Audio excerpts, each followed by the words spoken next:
अब ये घटना मणिपुर की, इससे जघन्य अपराध कुछ हो नहीं सकता है। अब हम उस कृत्य का सचित्र जो चित्रण है वो नहीं कर सकते हैं, क्योंकि शर्म और मर्यादाएं भी होती हैं। तो लेकिन हमारे देश का जो गैर जिम्मेदार एक तानाशाह बैठा हुआ है दिल्ली में, वो आज 77 दिन से एक शब्द बोलने के लिए तैयार नहीं है। और आप सोचिए कि मणिपुर जल रहा है पिछले 77 दिन से। ये प्रधानमंत्री पूरे विदेश में घूम रहे हैं, उलूल जुलूल भाषा का इस्तेमाल कर रहे हैं, लेकिन मणिपुर पे एक शब्द नहीं बोल रहे हैं। मणिपुर सब पे आरएसएस का कब्जा है, हर जगह आरएसएस अपना कब्जा करके किसी को बोलने ही नहीं देते हैं। पीएम बेशर्म पीएम है, उनको दुख हो रहा है। आप अब सोचो कितनी ऐसी घटनाएं घटी हैं। अभी आपकी सरकार हो तो आप क्या करते हैं? हमारा जो कांग्रेस ने बनाया था वही तो ये बेच रहे हैं बैठ करके। राजनीति में परिस्थितियां और समय बदलते रहते हैं।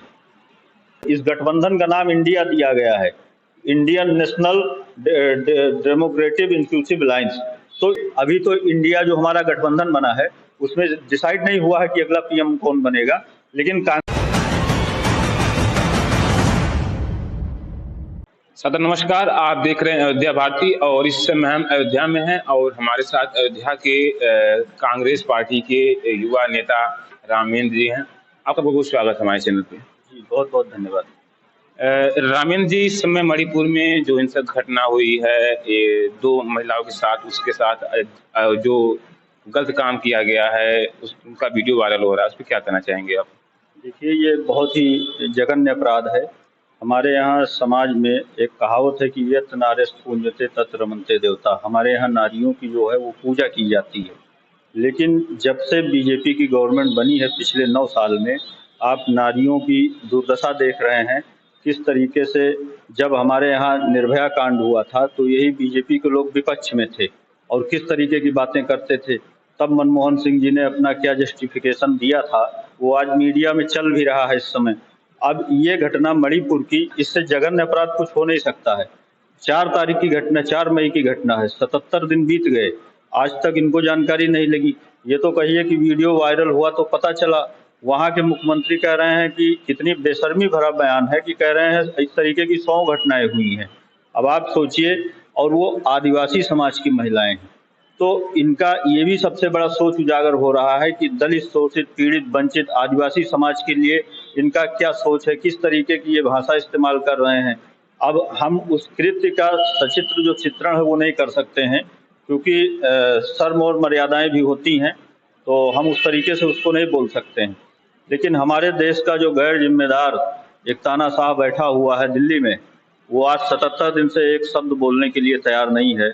और संसद का जब सत्र शुरू हुआ तो उसने केवल 8 मिनट के भाषण में उसने 36 सेकंड बोला है। अब आप सोचिए कि मणिपुर जल रहा है पिछले 77 दिन से। ये प्रधानमंत्री पूरे विदेश में घूम रहे हैं, उलूल जुलूल भाषा का इस्तेमाल कर रहे हैं, लेकिन मणिपुर पे एक शब्द नहीं बोल रहे हैं। मणिपुर में अब तक हमारे यहाँ कोई प्रधानमंत्री होता जाकर के इम्फाल में बैठ जाता।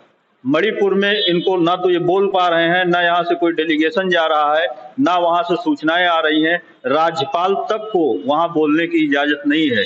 हर तरफ इन्होंने अपना पहरा बैठा रखा है।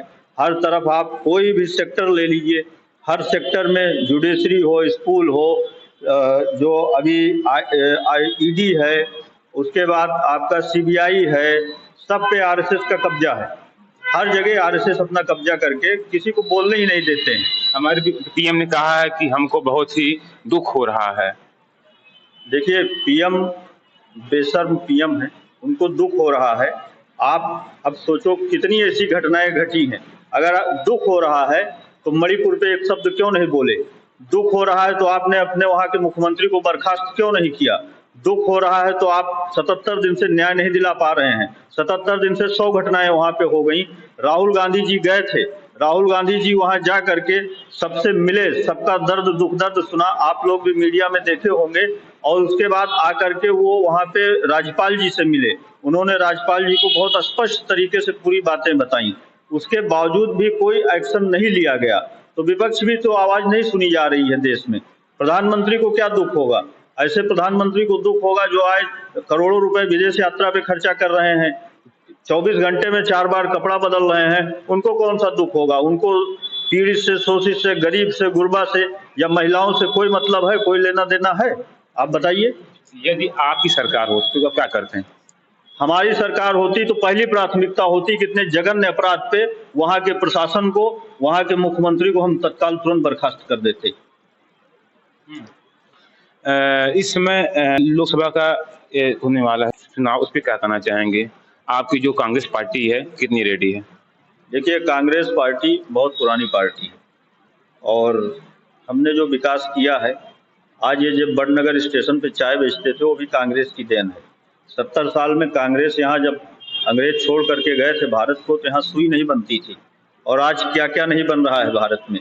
ये चेल का निर्माण हुआ, जो कांग्रेस ने बनाया था वही तो ये बेच रहे हैं बैठ करके। रेल बेच दिया, तेल बेच दिया, कोयला बेच दिया, एयरपोर्ट बेच दिया, सारा चीज बेच रहे हैं। वो कांग्रेस की तो देन है, कांग्रेस ने ही सारा चीज बनाया था। आज की जो पीढ़ी है वो नहीं समझ पा रही इस बात को, जबकि समझना चाहिए इस बात को कि उनके जो बुजुर्ग थे, बाप दादा थे, वो इस चीज को जानते हैं कि कांग्रेस ने क्या बनाया है। और आज जहां कांग्रेस की सरकारें हैं, महंगाई आप देख लीजिए चरम सीमा पे है।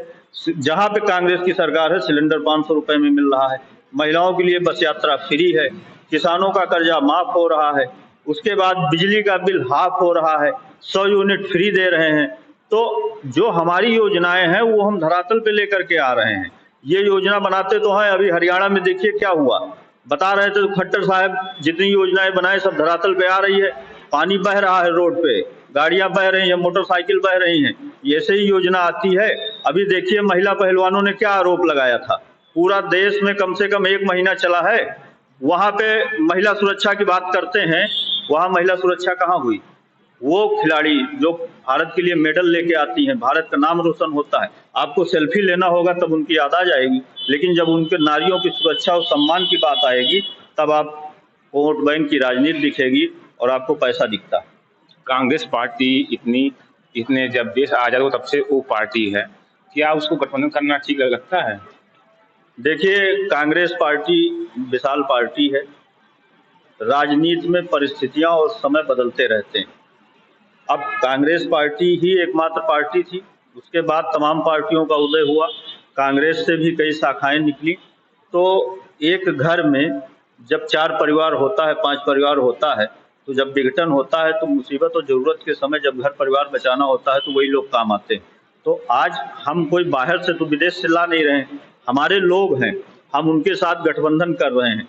देश को बर्बाद करने वाली ताकतों के खिलाफ मिल करके हम लड़ाई लड़ने के लिए सब लोग एक होकर के इनको 2024 में हराने के लिए एक मंच पे हम लोग आ रहे हैं। और पूरा विश्वास है, पूरा आप देखिए ईस्ट वेस्ट नॉर्थ साउथ चारों तरफ से ही इस गठबंधन का नाम इंडिया दिया गया है, Indian national democratic inclusive alliance. तो ये सब लोग इकट्ठा होकर के हम लोग एक ही कैंडिडेट उतरेगा, बीजेपी के खिलाफ जहां भी लड़ाई लड़ेंगे इंडिया का एक कैंडिडेट उतरेगा, ये तय हुआ है मीटिंग में। अगला पीएम कौन होगा? अगला पीएम देखिए, अभी तो इंडिया जो हमारा गठबंधन बना है उसमें डिसाइड नहीं हुआ है कि अगला पीएम कौन बनेगा, लेकिन कांग्रेस पार्टी का जब हम लोग जीत करके आएंगे तो जो पार्लियामेंट्री बोर्ड की बैठक होगी उसमें पीएम तय हो जाएगा कौन होगा पीएम। जी बिल्कुल, ये थे हमारे साथ रामेंद्र जी जो अयोध्या के कांग्रेस के महानगर अध्यक्ष हैं।